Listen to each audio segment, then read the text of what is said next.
Hi YouTube. I wanted to do a video on upgrading your sound system in your car. Now, I go online and when I was updating mine, I see in all these forums, there's always that question of, do I upgrade my speakers first or do I upgrade my amplifier first? And I say upgrade because I have a E90 325i, I have a F10 550i, and I have a W221 S550. But if your car doesn't come with an amplifier, then obviously you want to be upgrading it. Essentially, you'd be adding an aftermarket amplifier to it. In any event, which one should you do first? And I come across this all the time. And I wanted to do a video because I feel like there wasn't videos and enough resources that actually talk about this. And from the jump, I'm not an expert. I'm just an enthusiast, a DIYer who does his own work on his cars. About 95% of the work that is done to my cars, I do myself, just to give you an idea. When I wanted to upgrade my sound system, everything obviously you're learning as you go along. But one thing, and I get it, not everyone can or want to upgrade everything at the same time, and people shouldn't look down on people just because they don't spend $1,500 at once to do everything, or $2,000 at once to do everything, whatever setup you may want. So what I decided was, okay, I need to find out which one do I need to do first. And you might be thinking, what is this thing right here that I have in front of me? And for those who haven't seen an OEM stock BMW mid-range speaker, this is what it looks like.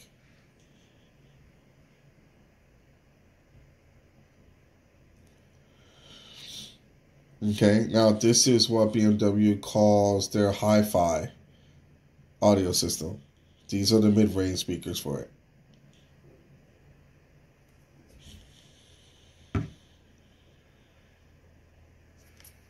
Okay, the reason why I wanted to show that is because most people think of BMW and they think, oh, the speakers have to be great.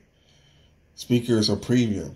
Yeah, even if you don't have the premium system. And I gotta tell you, in my Mercedes, I have Hardin Carman premium system. And it sounds nice, but it's nowhere near the best system that you can have. And I'm not even talking about spending tons and tons of money. They're nowhere near the best speakers that you can have.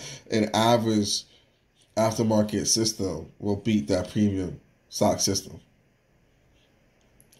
And I'll tell you that even the premium speakers, on a stock amplifier, I want to show this because they're not that great.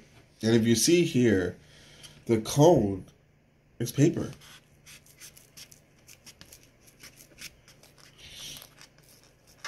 And if you can see right there, it's cracked.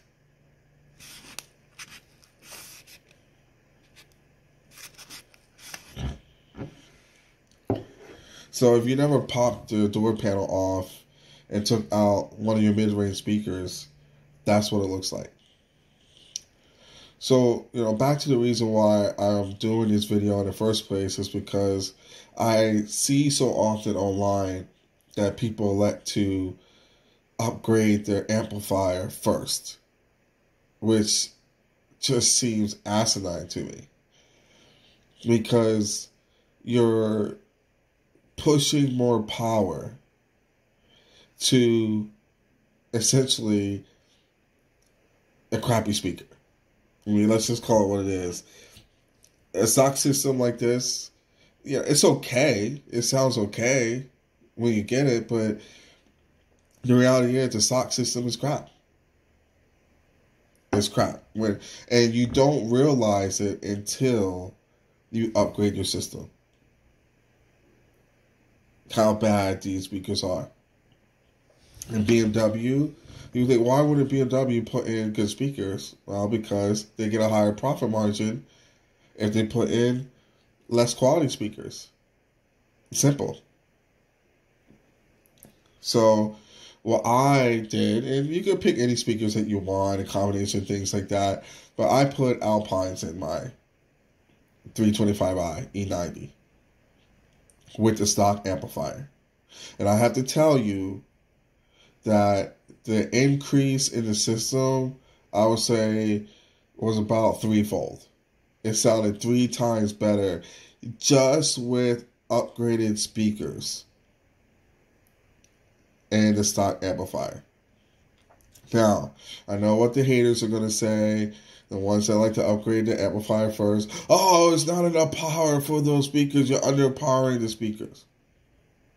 Okay. So, with the stock system, okay, yes, if you have the stock system, you're probably looking at about 22 to 25 RMS per channel on a stock system. Okay, stock speakers, quite honestly, I don't know, if it was 30 RMS, I would be surprised. Now, if you ask yourself, why is it so hard to find the technical specs, or in this case, on a BMW stock amplifier and speakers? Because they don't want you to know. They don't want you to know. And I've seen the specs on an amplifier, but it was hard as hell to find. And to this day, I haven't seen it on the speaker. Because it's so low quality, they don't want to promote it. So if it's so low quality that they don't want to promote it, why would you push more power to that speaker? Because the reality is, all you're going to do is blow it. That's all you're going to do. You're going to fry the speakers. Okay? So for the people who say, oh, upgrade the amplifier and push it to these crappy speakers, okay, let them do an update on how that worked out for them. Because you never hear them come back on and say, I fried my system. Because that's exactly what you're going to do. And, you know, and if you are keeping it at a low volume, just so you don't blow your system, then one, you still have crappy speakers. And two, what's the point? What's the point of getting an aftermarket amplifier that has more power that you don't use because your speakers are crap?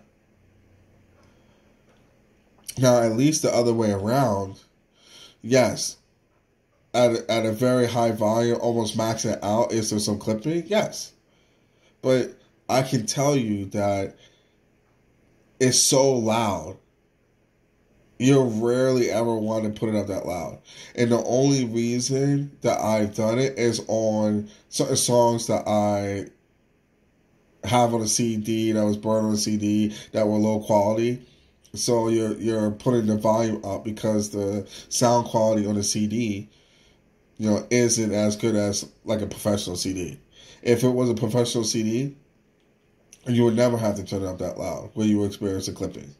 And I can tell you, the sound alone was so much better just on the stock amplifier. Now, if you could do both, then great. But if you can't, my recommendation is upgrade your speakers first before you go and upgrade or install an amplifier, pushing that power to stock speakers, which are crap. Unless you're going premium level, you know, and quite honestly, if you're going premium level, you know, your system's going to sound decent.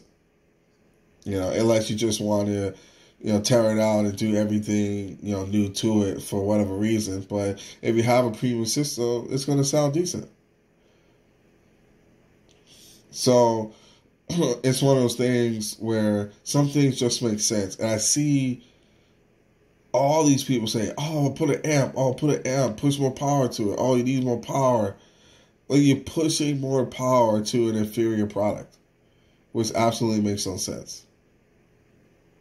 And when I swapped out my stock speakers and tweeter, but I switched mine from components to coaxial, which made a huge difference, but that's a different discussion as well.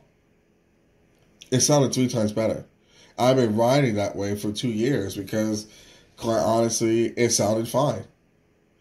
And I just wanted to really upgrade the amplifier just to see how it would sound. And quite honestly, it's a DIY for me, and and I wanted to do it. But I would be perfectly happy to keep it this way. I would be perfectly happy. It sounds fine to me. Now I know it'll sound better with the amplifier, but hey, it's one of those things. How much does it really mean to you? The music sounds fine to me. But I will be doing a video. Actually, I already have the amp and everything that I need to install it. So I will be doing a video. I'm not sure if it's going to be so much how to install it, but maybe I'll do one just in case people want to see it. But I want to do one because with BMWs, everyone knows about the 6 channels. And everyone knows about the JL Audio 6-channel amp, and I wanted to do a video on an alternative to that for half the money and see what the quality is. JL Audio is a great brand. Me personally, I feel like their amplifiers are better than the speakers, but that's a personal choice. But if you could do it for less and it sounds just as good, if not better, then why not? Because anyone who's been on the market for a 6-channel amp knows there's not that many of them to begin with. But again, I just wanted to do this video for people who are thinking, okay, maybe I don't have all the money to do the speakers, tweeters, and amplifier all at the same time. Maybe I don't know how to. For whatever reason, a lot of people have to choose. And I just want to put a video up from experience. When I swapped out my stock speakers for the ALPINES, it definitely sounded at least 3 times better. And I didn't have to worry about blowing the speakers.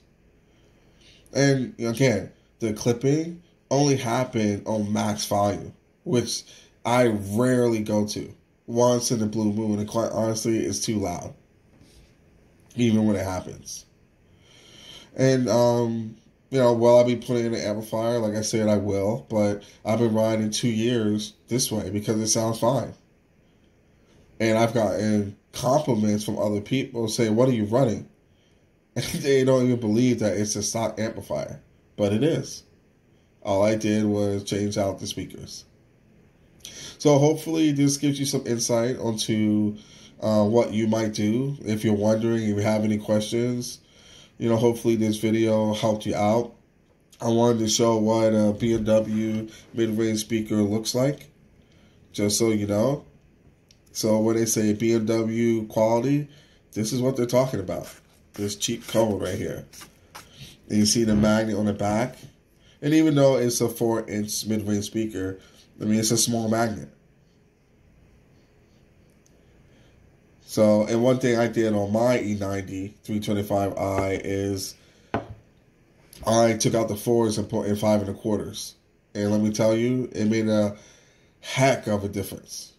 It was day and night difference. I kept the 4s in the rear deck, which one day, if I feel like it, I might go and upgrade those to 5 1/4s, but then I have to go make some modifications in the rear deck itself.